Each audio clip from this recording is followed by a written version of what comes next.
like really one section I'm going to do left, which is going to be really the, of course, talking about the New Kingdom. I don't usually cover much on the Middle Kingdom. It's kind of a weaker period of Egypt, not as famous compared to the Old and New Kingdoms. So I'll first, I'm actually going to first talk about the discovery of the Rosetta Stone and kind of talk about the Egyptian hieroglyphic language that was, of course, used at the time.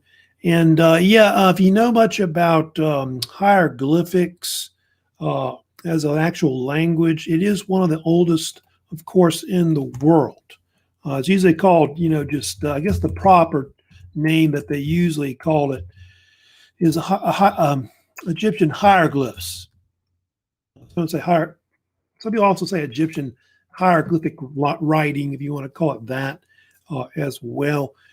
It's kind of like cuneiform and the fact that it's kind of a mix of different language aspects. Like it's got a mix of logographic or logograms, which cuneiform had that too as well. It's also got a mix of syllables and alphabetic, symbols being used, which I think the numbers vary. I think it's 800 to 1,000 is about how many symbols that the Egyptians used in their language, which is quite extensive. It's pretty complicated language. And part of why cuneiform and hieroglyphic type writing went out of fashion was it was just too complicated. And there are easier languages that came in later that were influenced by the Phoenicians. There's different forms of hieroglyphics. Of course, the traditional one we always see, like at the top of the Rosetta Stone, you see the traditional symbols they have usually, but they did have cursive forms that came later, which were, there are two forms, one called hieratic, and then the other one is called demotic. Those are various cursive forms that were used extensively, which were used to write on paper mostly or wood. And those were used for probably for, civic functions with the government or maybe, with the, I guess, high priest or whatever. But hieratic, I think, was the cursive form that went back to the New Kingdom, probably used around King Tut's time. And then demotic was used later, or toward the end of Egypt, into the late antiquity period overall. What does the word mean? I forgot to talk about that.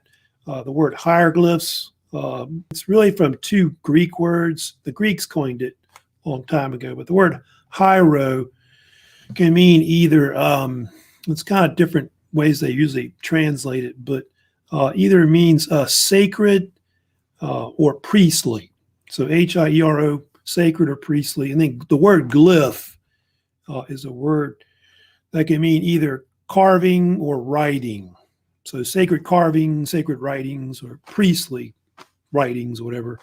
That's usually how they translate it. Because a long time ago, the main people that wrote in it, especially down near the end of, I guess, ancient Egypt, it was mostly the priests that could, the priests in their religion that could actually write in the actual language the most. In fact, I think they were the last ones that could write it, and then the Christians, like the Roman Christians, later killed them all off, and the language became like a dead language that nobody could write in. Eventually, over time, by the Middle Ages. So yeah, by the Middle Ages, nobody could write in the thing for years until late 18th century. What happened was, who Napoleon Bonaparte is. Napoleon was this French general that was fighting the British Empire during what is called I think they call it the French Revolutionary Wars at the time. He invaded Egypt because Egypt was kind of trading with the British Empire. So he tried to seize control of it. And supposedly Napoleon went to Egypt as part of a secret mission to uncover the secrets of ancient Egypt. So he brought scientists with him and historians and artists, engineers to study Egypt.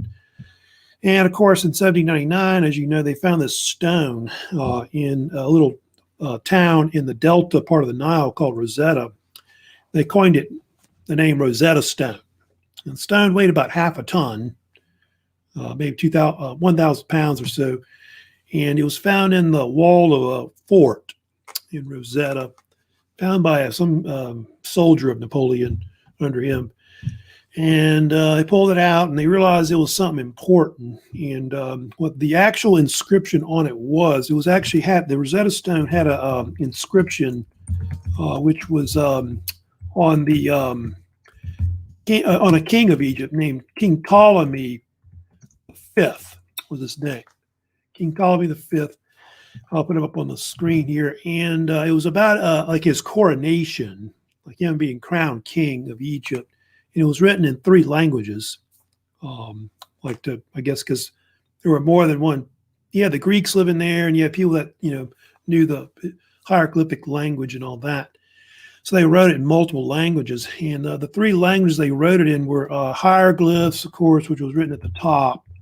The other one that was written in was Demotic, which I mentioned, and also Greek. So those are the 3 languages that were on the Rosetta Stone. I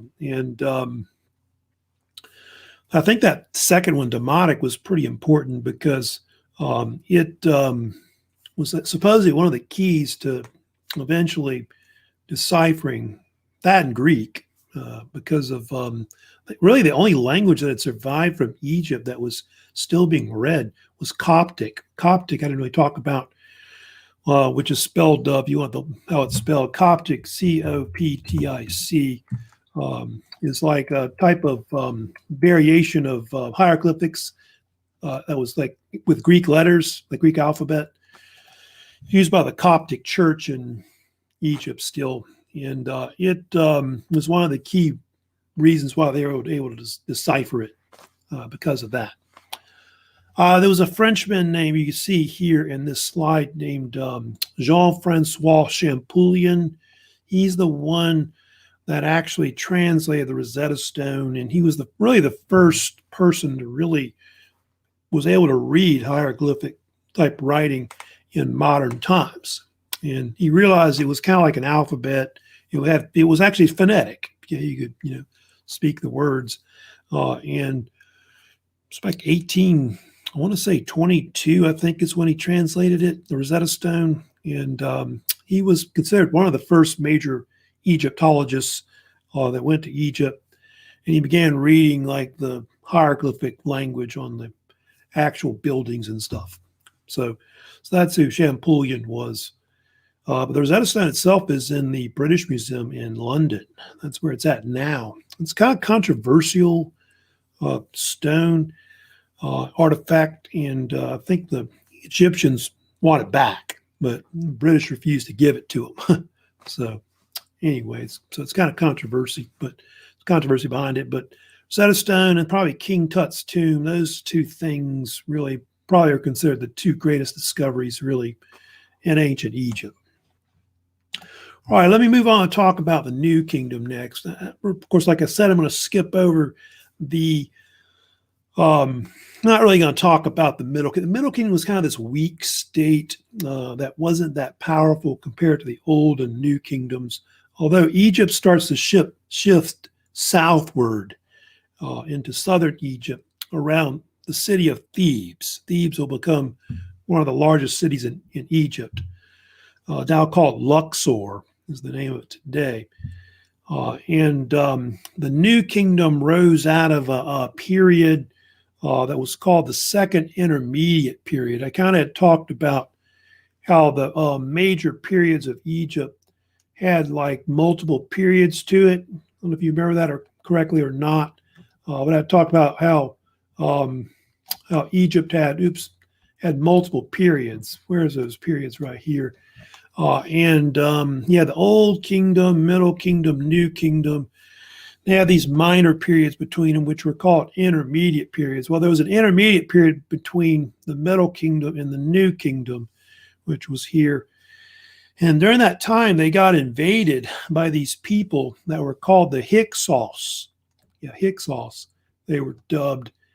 And I don't know if I have anything much on them, on the Hyksos, but the Hyksos were a type of, I'll put them on the screen here, but they were a type of Asiatic peoples that lived in where Canaan is, which is where Israel is today. And they eventually invaded Egypt around the, I think, right maybe on the 18th or 17th centuries BC. That's where they came out of. And they think they were types of Asiatic peoples that were kind of maybe similar to like the Phoenicians and the Israelites. And so I think there's even theories like that they think that the Israelites or Hebrews were somehow descended from them. At least that's what the Jewish historian Josephus mentions about 2,000 years ago, Flavius Josephus.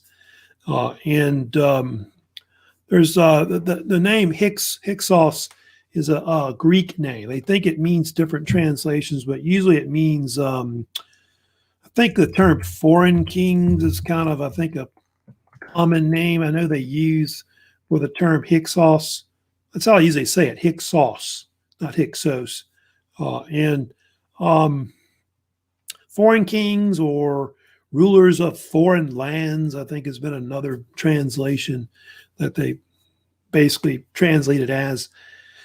And these people were pretty advanced, apparently. They brought in, they had like things like, they had the war chariot they brought in, with horses. Is something that they introduced. Oh, also, I need to mention too, the composite bow. Suppose that was another weapon which was kind of already around at that time, but both those were introduced to Egypt, which kind of gave them kind of an advantage of the Hyksos. And they were able to drive the Egyptians out of, like the Pharaohs anyway, out of the delta area of Egypt. And they actually took over the lower part of Egypt and controlled it for like 100 years or more. So Hyksos was actually one of the first peoples to really occupy Egypt at that point. And it was this period between the middle and the New Kingdoms that they dubbed the so-called Second Intermediate Period. So all these periods are kind of like chaotic periods in Egypt, where Egypt's not really unified as one state. And that's why Thebes became kind of more powerful later as a city, because the pharaohs were pushed down there into southern Egypt, Upper Egypt, and so that's why Thebes will eventually flourish as a city. Of course, the Hyksos ruled as pharaohs too. So you had this case where you had pharaohs in the north and pharaohs in the south that you had. Eventually, there was a king you see there on that slide. His name was King Ahmose the First. He was considered really the first ruler that comes in that's in port. He's the so-called founder of the 18th dynasty, which is really one of the first dynasties that's going to come in eventually into Egypt. And I think he had a brother named Kamose, Kamose. Yeah, Kamose and Ahmose kind of rhymes. Funny. And he evidently was a pharaoh right before him, they think. But Ahmose was considered the first founder of the 18th dynasty. The 18th dynasty is one of like three dynasties that make up, the whole New Kingdom period, which is 18th, 19th, and they have the 20th dynasties. So that's all the different dynasties. They only had three of them really that made up the New Kingdom. That was it, 18th, 19th, and 20th. They do have nicknames for them. They sometimes call the 18th dynasty the Tutmosid dynasty. Tutmosid, named after some rulers you see in that slide that are named Tutmos. It's a popular name. They actually had four of them. Tutmos the first, second, third, and they had another one later named the fourth as well. I think Tutmos the first was the most famous overall. And so that's why they call them the 18th dynasty that. Because of I guess those rulers were famous in the beginning as some of the ones that kind of helped found the dynasty and all that overall. Oh, the other two, 19th and 20th dynasties, are often called the Ramesseid dynasty. dynasty, or actually, yeah, dynasties, or yeah, because of Ramses the Great or Ramses the Second, basically. So you have the Tutmosids and the Ramessids. I guess usually what they refer to the New Kingdom pharaohs that basically reign over Egypt. Other things about this period, which is famous, told you, one thing that's very, very big is the Valley of the Kings becomes really this, where they start burying the dead, the pharaohs, like their mummies are buried there, and all their treasures in Egypt. Valley of the Kings is a burial complex or necropolis site that's west of Luxor, which they call Thebes in ancient times. It's basically in a mountainous area west of Luxor, actually called Western Thebes, I think is the term they use for that area.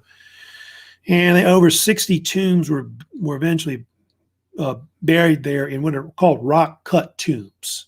So they actually cut the bedrock, out of, in kind of like quarrying, like you saw in that video, really like kind of like mining, cutting out bedrock and then putting in these tombs there. And some of those tombs were massive. Was the one Seti the First that was one of the most famous ones that was put in there. He was a ruler of the 19th dynasty. And so they thought they would, be safe, with their mummies and their treasure and all that. But as you saw in the video, that documentary I gave you to watch, most of them were robbed. There is a Valley of the Queens, too, like for the queens or princesses and stuff like that are also nearby as well.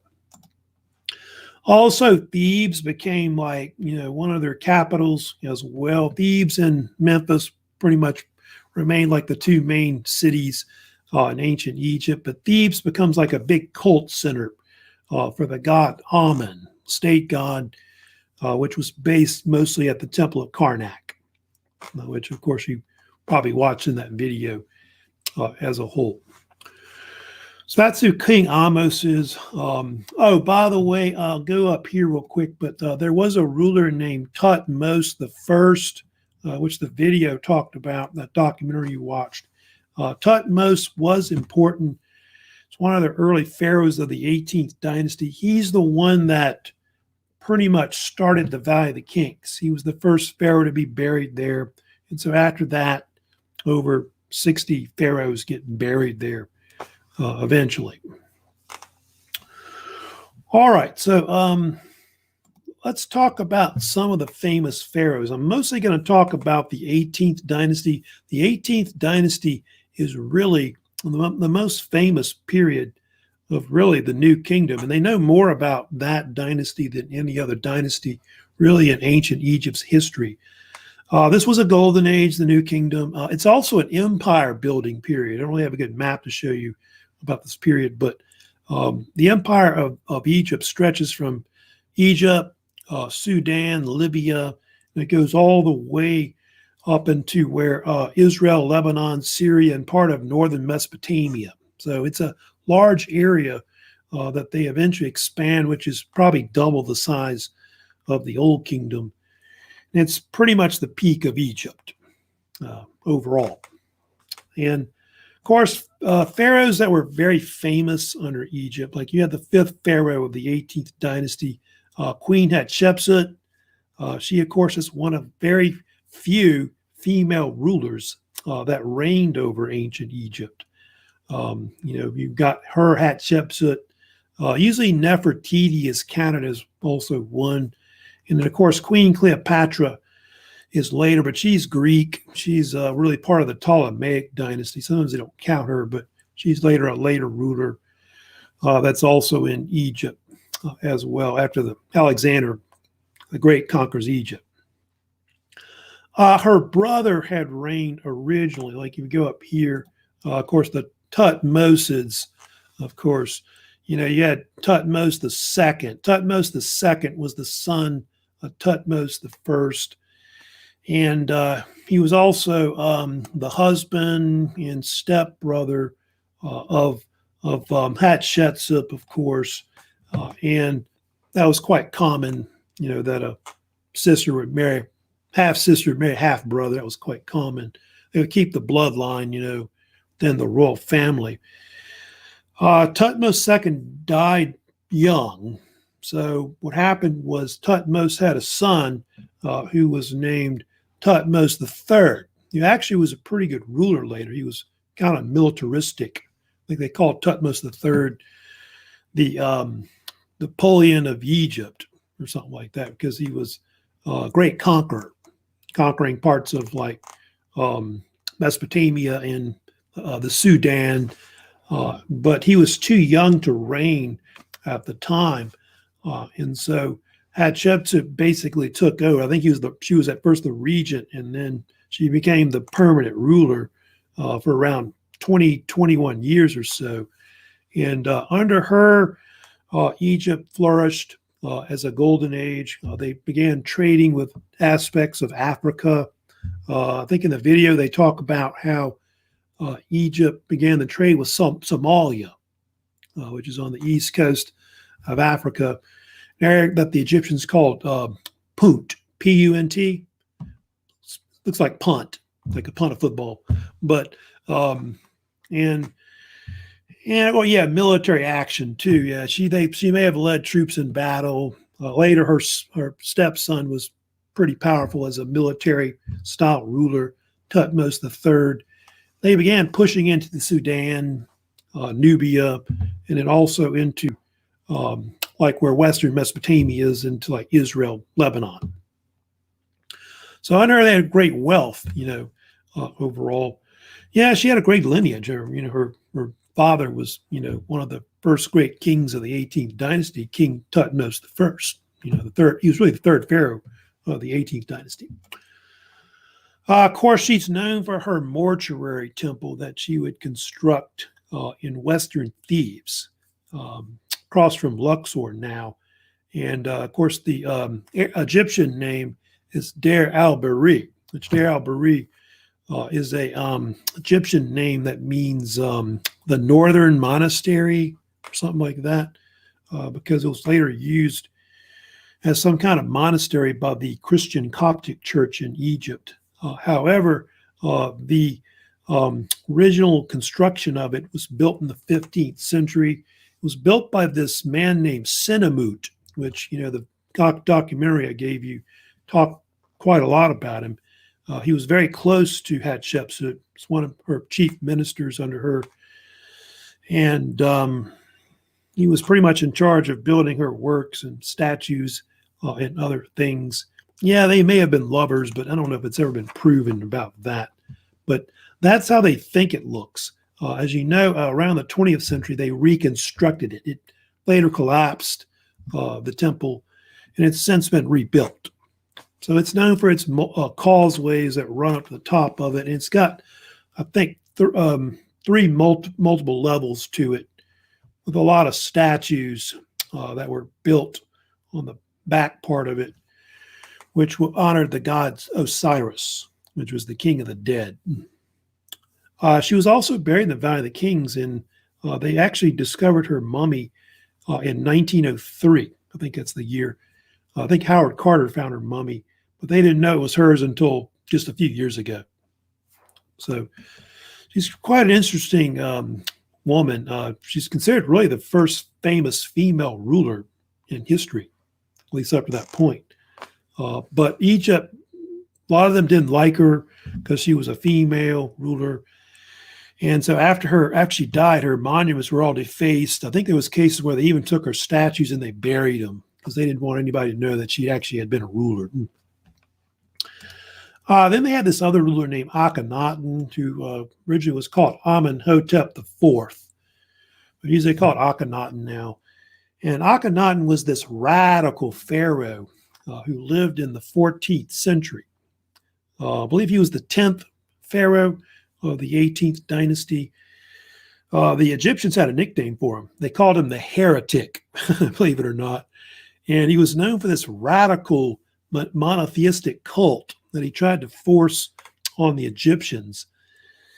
And part of why he did this was because of the fact that Egypt, if you know about it, was becoming a theocracy controlled by the cult of Amun. Amun-Ra, which was based at Karnak. And the priests, which they had hundreds of them, at Karnak, were very powerful. And so he wanted to centralize his power around his own cult, his own capital. And so he adopted this god that's called the Aten, Aten. And the Aten was a type of solar deity, but it was known as the sun disk god. It was actually a sun disk, which usually looks like this with rays coming out of it. And I believe how the cult was supposed to work was that he and his family would worship this god, Aten, and everybody would worship him. So he was kind of still seen as a living god, as the son of, I guess, of Aten.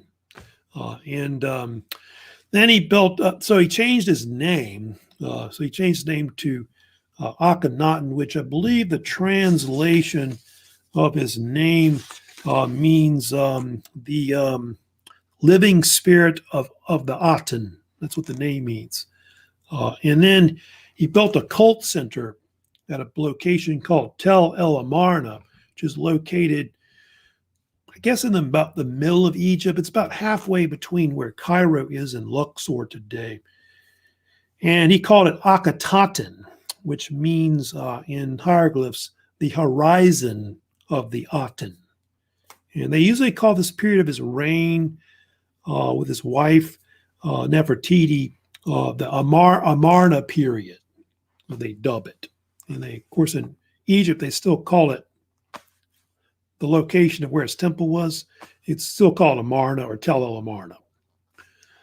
Of course, he is known for his wife. That's one thing about, Akhenaten. Most people don't know the, guy that's married to her, but Queen Nefertiti is, of course, considered to be one of the most famous queens of ancient Egypt. And she was considered the most beautiful, they think, because of statues that were discovered from ancient Egypt in modern times. And they do think she may have been involved in the cult, associated with the god Aten. And then they think after Akhenaten died, I think I spelled the name wrong. I just noticed that. But I have to fix that later. But after he died, let me fix that real quick. After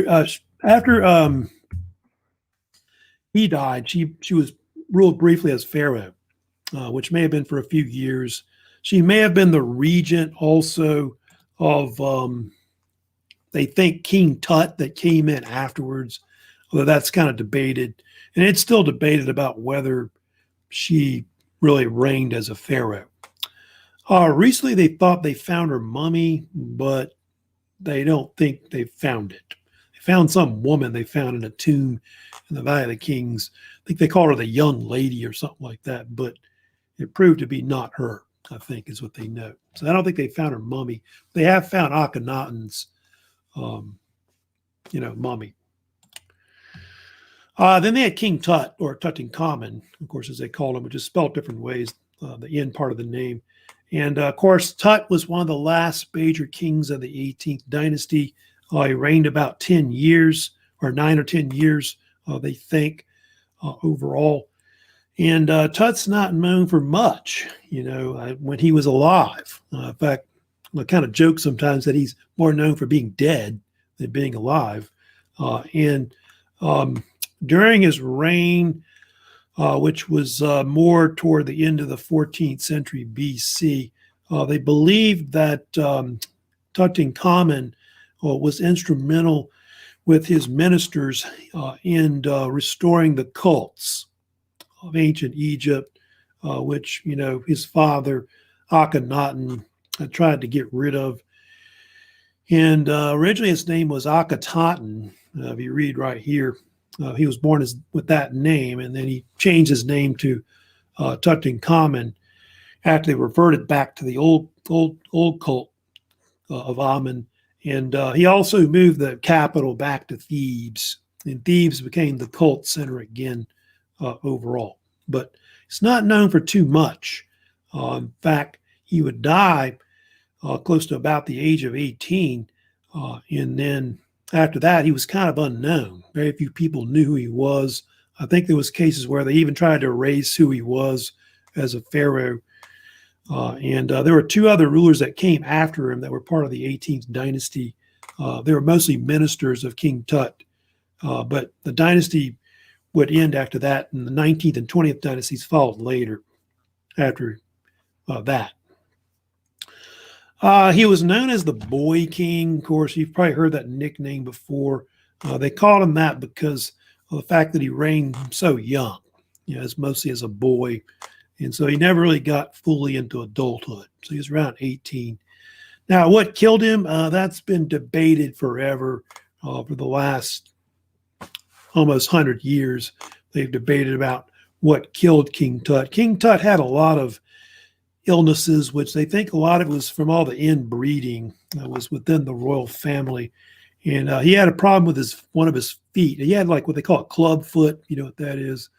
He may have had part of a fractured leg, which may have been from an accident. I think they had found evidence of gangrene in one of his legs, which may have caused his death. He may have suffered from malaria, and then he also suffered from epilepsy. So he had all kinds of problems, evidently health-wise, King Tut. There's also another theory that he may have been murdered. So you may have heard that theory also as well about the way he died. So it's still a big mystery, but it seems like either natural causes or murder were the two main causes of maybe what could have killed off King Tut. So for a long time, his tomb, was unknown. They think they kind of knew he existed, but nobody had been able to find his tomb in the Valley of the Kings until, of course, this man Howard Carter came along, which that video mentioned at the beginning of this lecture. And if you know about Howard Carter, he's a very famous archaeologist. He's made a lot of discoveries in ancient Egypt that go back to close to the early 1900s. And what happened was in the around 1908, I believe it is, he was hired by this man named Lord Carnarvon, or also called the Earl of Carnarvon.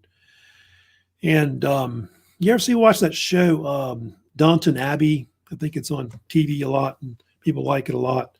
And there's a famous castle they keep showing, which is what's the name of that castle? Forget, but I can't remember the castle's name. It'll come to me later. That castle's where he lived, Lord Carnarvon. I can't remember it for some reason right now. I'll think of it later if I can.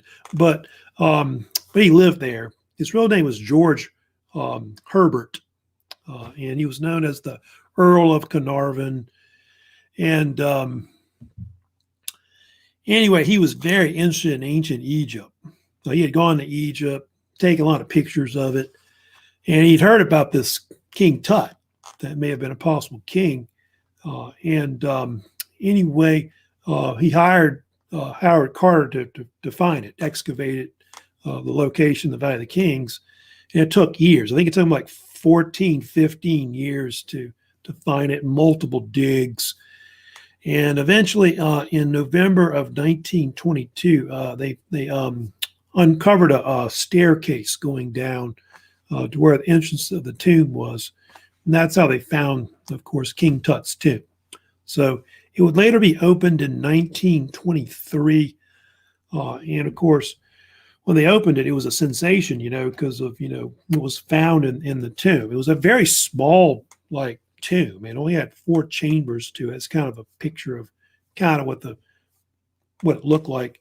Had a main entrance into it, and then there was like a burial chamber and a treasury area where they found it, KV62. And of course, the most famous thing they found in it was King Tut's sarcophagus that was still in there with the mummy. Oh, the castle is called Highclere Castle. I think it's what they call it. Yeah, Highclere. Couldn't remember that for some reason. But anyway, so So they found the mummy, and of course found all the treasure. Still, they do think King Tut's tomb may have been broken in at one point. Like somebody broke into it, but evidently the Egyptians resealed it. And the reason why it wasn't robbed was because of the fact that debris, for some reason, had buried the entrance into where how to get into it. And so that's why it remained kind of secretive and hidden.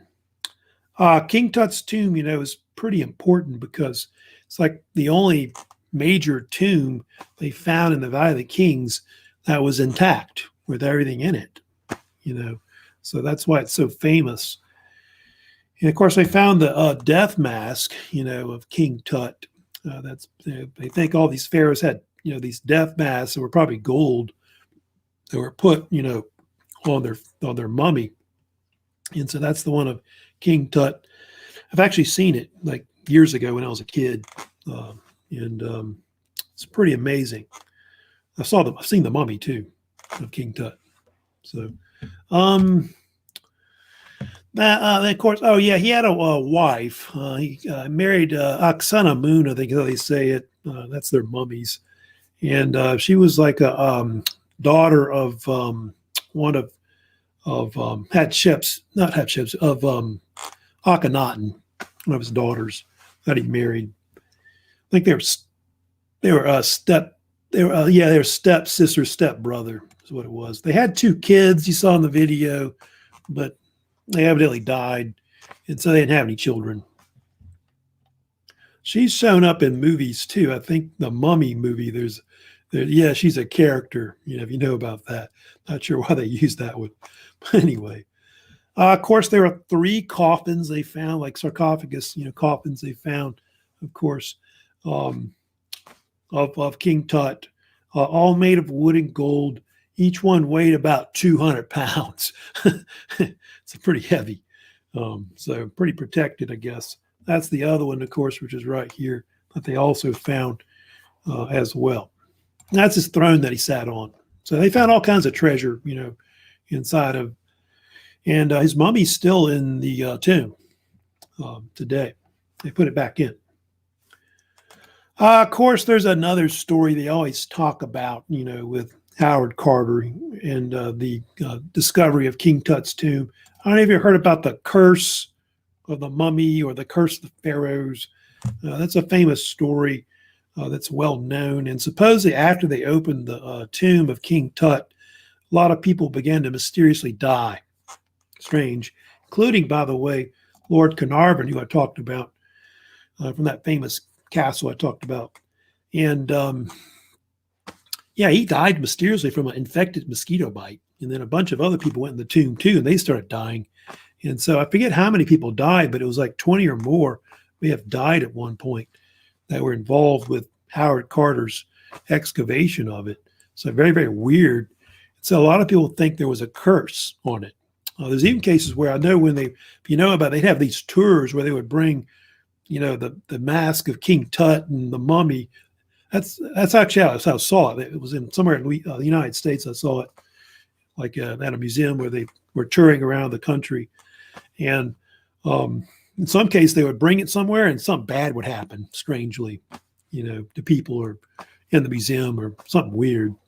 So I'm not sure I believe all that, but the media, like newspapers and stuff, started saying there was a curse and people were dying, and it later led to why they made movies about it, like 1932, The Mummy with Boris Karloff, and all these other mummy movies that followed later. So anyway, that's King Tut, and of course probably the most famous pharaoh of Egypt, but the guy, didn't really do much when he was reigning. He's more famous for being dead and his tomb. So, all right, let me talk about one more famous pharaoh of the New Kingdom as well. Of course, Ramses II, Ramses the Great, of course, well-known pharaoh in ancient Egypt. He, of course, is part of the 19th dynasty and the 20th dynasty, of course, which is the Ramessids, those pharaohs that, come later after the 18th dynasty. Probably one of the greatest pharaohs of the whole New Kingdom. Probably the peak ruler of it, because under Ramses, the pretty much Egypt peaked in size from, around Egypt all the way to Syria is how much territory that the Egyptian had conquered. He's the third pharaoh of the 19th dynasty. His grandfather was Ramses I, who founded the 19th dynasty. And then his father was Seti I. Seti I was the one that had that huge tomb built in the Valley of the Kings, which is the one that was the most complete one that was ever built. So it's the most famous one, the really tour-sized King Tut's tomb. And Ramses was one of the longest reigning, either 66, 67 years. It's how long he was in power. So I think there might be one more that reigned just as long, which is, I think, in the Old Kingdom. But he's got one of the longest reigning overall. He is known for having a lot of children. I think it's like over 100 children. He may have fathered like around 50 sons. And he actually has a tomb, which I think it's KV5. I think it's KV5 is the tomb, which has all his sons buried in it at one point. Like all 50 of them or so. So he outlived all his sons. He outlived all his grandsons too. And I think one of his great-grandsons became the pharaoh later. Is he the pharaoh of the Exodus story, in the Old Testament? The story of like Moses, when the Israelites are freed from Egypt. They don't know. He's been, speculated as possibly the pharaoh that may have, been involved with that, with Moses, but they don't really know. I think that when he's picked because he's such a great, pharaoh of that time period. There's no proof of it. Depends on when Moses lived. If Moses lived in the 13th century, obviously it's possible. But of course, some people think that Moses lived at a different time. So he's got a lot of nicknames. Besides being called Ramses II, they call him the Great, and then other nicknames too he was known by. He was also called the Great Ancestor because he had so many children, relatives that were rulers. So that's why he was called the Great Ancestor. Oh, and then some of the Greeks would call him Ozymandias, which was made popular by a poem by Percy Shelley, which you may have read before, called Ozymandias. It's kind of a short poem he wrote called Ozymandias, which is about Ramses the Great and all that. But most of the stuff he's known for, like his tomb and riches and whatever else he had, is mostly gone, except for some stuff he built. And that's what he's known for. He's known for his building projects that he constructed. He did build part of the Karnak temple complex. And one of the things he did complete, which you saw in that video, that documentary I gave you, was the hypostyle hall. He was known for, of course, constructing that, or at least completing it. He did with, I think, his father. And so that's one of the things he was known for. And that was the largest part of the whole temple complex at Karnak, with those, 70-foot columns that are part of it. Then he built this temple in southern Egypt that's called the Temple of Ramses the Great at Abu Simbel. And Abu Simbel is a rock-cut temple that he constructed that's now in Lake Nasser. And this temple was built to honor the god Ra, but also himself as an actual ruler. And it's known for those huge statues of Ramses the Great that are in front, like two pairs of him, which are about 69 feet tall. And there's also huge statues inside of it. You probably saw in the video as well. So he was kind of egotistical as a ruler, trying to show off his power and all of that. And was actually cut out of part of a mountain. And you saw the video. It was later moved. They had to cut it out because of the Aswan Dam was built, which formed Lake Nasser. And so they had to move it. because of that. Yeah, it does have those columns that are inside of it, which are cut out as well, and statues inside that were cut out. And Queen Nefertari, I don't know if you have to know much about her, but that was one of his favorite wives, who gave him a lot of children. And Queen Nefertari, and she's one of like several wives. They say he may have had like 100 wives and concubines and mistresses and all of that. Like King Solomon had a lot of women. Also, he built this thing called the Ramesseum, they call it usually. Ramesseum was his mortuary temple that he constructed in western Thebes, across from where the city of Luxor is today. The name was a term coined by Jean-Francois Champollion, who was one of the first to go there and study, I guess, the inscriptions on it. And that's where they brought his body to be mummified before he was put into the Valley of the Kings. And the actual site was famous for a huge statue that was built by Ramses the Great. It was called the Colossal of Ramses the Great. It was about 56 feet tall, they estimate. It was a huge statue of him, I guess trying to impress people. And it later collapsed, and I think that's part of what Percy Shelley's talking about in that little short poem he did called Ozymandias, talking about Ramses. So anyway, Ramses, like I said, was the greatest ruler of the New Kingdom, 19th dynasty. They did have another pharaoh later, the 20th dynasty, called Ramses III, who was pretty powerful. I forget how many Ramses they had, but they had like, how many was it? Like 11 rulers that went by the name Ramses at one point. So it's a very popular name, and that's why all the pharaohs of the 19th, 20th dynasty were called the Ramessids and all that. But Egypt doesn't fare well after the New Kingdom. There's a kind of like a post-empire period that comes afterwards, and Egypt gets basically invaded by foreign powers. So they're part of other empires or part of other states.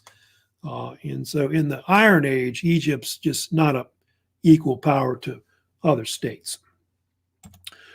All right, let me go ahead and I'm going to wrap up. I guess nobody has any questions right now, it looks like, but I'm going to go ahead and wrap up talking about, of course, a little review here at the end, and that's going to be it pretty much for Egypt today. So let me go ahead and go through real quick and review stuff we've already covered previously from last lecture and today's lecture. So let's see, we've got which king, the father of Khufu, built the first true pyramid, the bent and the red pyramids. That, of course, was King Sneferu. Of course, he was the father of King Khufu, or Cheops. He built two main pyramids. He actually had three, but the two main pyramids he built, of course, were the bent pyramid and the red pyramid. The bent pyramid, of course, was known for its strange bent shape, which had two slope angles to it, you saw. And then it was also known for being the first smooth-sided pyramid. The red pyramid was, of course, the first really true successful smooth-sided pyramid that was constructed. That pyramid, of course, was known for being King Sneferu's tomb that he was buried in. It was also known for its kind of reddish color as well. Then we talked about the other pyramid. Of course, who built the Great Pyramid? That was King Khufu, who's also called in the Greek name Cheops. So of course, questions in here about these pyramids that I've got right here. What are some famous things about, of course, the Great Pyramid of Giza? Of course, the largest of the pyramids built in ancient Egypt. It was built to a height of about 480 feet tall. The width on each side is about 756 feet, like on each side, all four sides, about 13 acres. It was considered, of course, originally one of the seven wonders of the ancient world.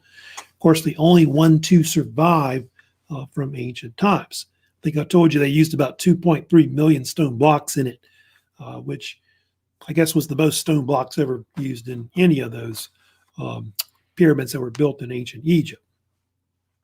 I think we talked about how they were built, which they think they used pretty much human labor. They didn't have draft animals, remember, and it's believed that the main way they constructed the pyramids was, of course, using some kind of ramping system, probably made from mud brick, which they've actually, I've told you, they found evidence of this at the Temple of Karnak. The other two pyramids that were built at Giza that were famous, of course, was the Pyramid of Khafre, or Khafren, which is the second largest built in Egypt. That was built to a height of around 471 feet tall, so a little bit shorter than Khufu's Great Pyramid, but that pyramid is pretty large on itself, with that one. And the third one is Pyramid of Menkaure, or Mykonos. That was like 215 feet, I think, originally, but it's much smaller compared to the other two pyramids. So the other two pyramids are, double the height, compared to that one. Then we talked about the Sphinx. The Sphinx, of course, was that royal statue built by the 4th dynasty, who they think it was built by. They think it was built by King Khafre, or Khafren, for his father, Khufu. It's a royal statue, of course, built from the body of a lion with the king's face on it, with the head of a human. Other questions we had, of course, some of these are from today. Hieroglyphs, of course. That's what they call the nickname for the Egyptian language system that used up to maybe 1,000 symbols at one point, which is written on stone and later papyrus. Origins, of course, it's a Greek nickname. Hieroglyphs or hieroglyphic, it's a Greek term, which comes from really two words. The word hiero, which means either sacred or priestly, and then glyph is a Greek word meaning either carvings or writings.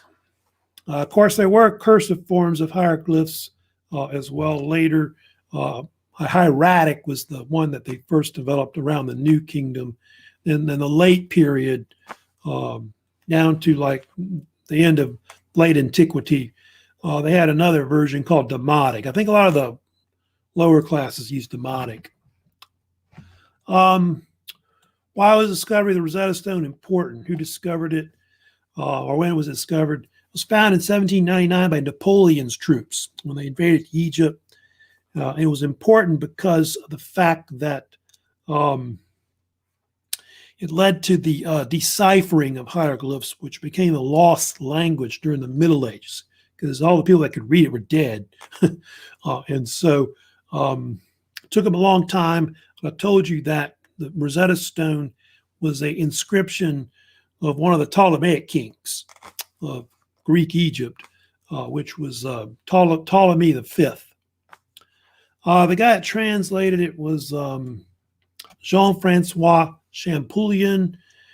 And of course, remember, it had 3 languages on it, which were hieroglyphs, Demotic, Greek, and pretty much they think Demotic, along with the Greek, with Coptic, was part of why they were able to eventually translate it.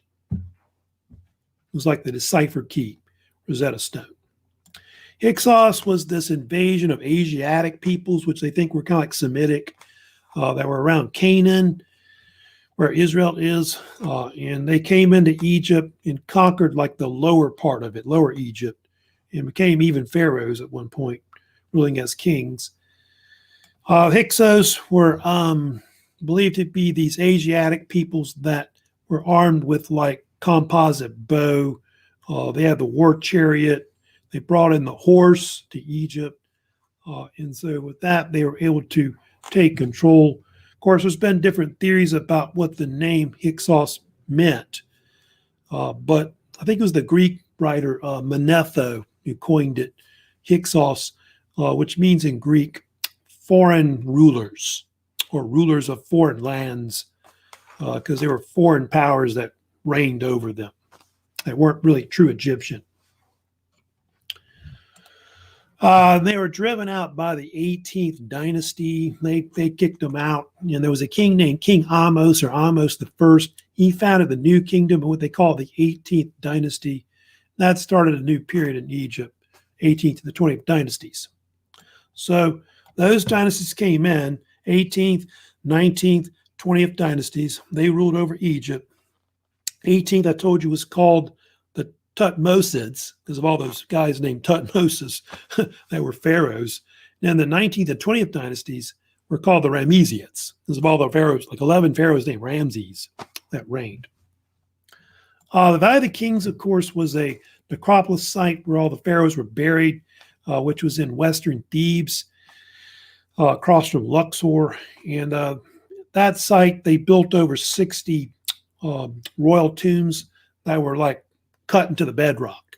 They were rock cut tombs, like mining, and they basically went away from building pyramids because they were getting robbed. The capital in the New Kingdom, one of the major cities, became Thebes, which became like a cult center. And the chief god there, of course, was the state god Amun. There was another called Amun-Ra, but Amun was their chief god of the New Kingdom.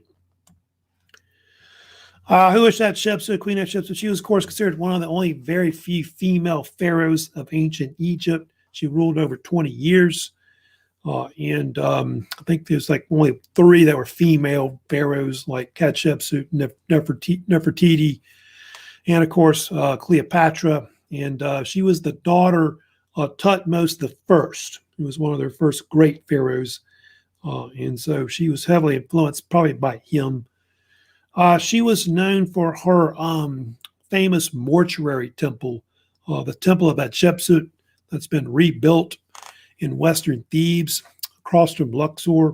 And it's really our crowning achievement of what's really a golden age of Egypt. What religious change did Akhenaten make to Egypt? Egypt, of course, under him, Akhenaten was this radical pharaoh. I told you he was called the heretic, who forced a monotheistic cult on ancient Egypt to remove the power of the cult of Amun. So he replaced Amun with another god called Aten. Aten was the sun disk god, they called it. It's kind of a rare god in Egypt that wasn't that popular. And so he forced it on everybody. And eventually what happened was he created his own cult center, if you remember correctly, which was called Akhetaten, which was located at a location called Tel El Amarna in Middle Egypt. And the cult in Amarna period eventually failed, though. Who was his wife? His wife was Nefertiti, Queen Nefertiti, of course, considered the most famous female queen probably in ancient Egypt. Really more famous than Hatshepsut, which was really unknown till modern times. And she's known for being very beautiful. They've even found statues of her that kind of back it up. And they think she may have been a brief ruler after Akhenaten died, but that's kind of debated. Who was King Tut or Tutankhamon? Tutankhamon was, of course, one of the last major pharaohs of the 18th dynasty. He's known for his short reign, which is why he's called the Boy King. He only reigned about 9 or 10 years overall. And King Tut is mostly known for reestablishing the traditional cults, like based around the god Amun. And he's also more known for his tomb. Like I told you, for his tomb and being dead, is what he's basically famous for. And his tomb, KV 62, of course, was discovered in November 1922 by the famous archaeologist Howard Carter. And of course, the tomb was, of course, unique because it was like the only major tomb found in the Valley of the Kings that was found intact, with most of its treasure in it, the mummy in it, his death mask. Of course, we showed you earlier, is in it still. And so it became one of the greatest sensations ever found, in ancient Egypt, along with the Rosetta Stone. So anyway, and then we also talked about Ramses, the great last thing, of course. Ramses, of course, was one of the last, great pharaohs you really hear about, probably the greatest pharaoh of the New Kingdom. Ramses was the 3rd pharaoh of the 19th dynasty. I told you he's got all kinds of names.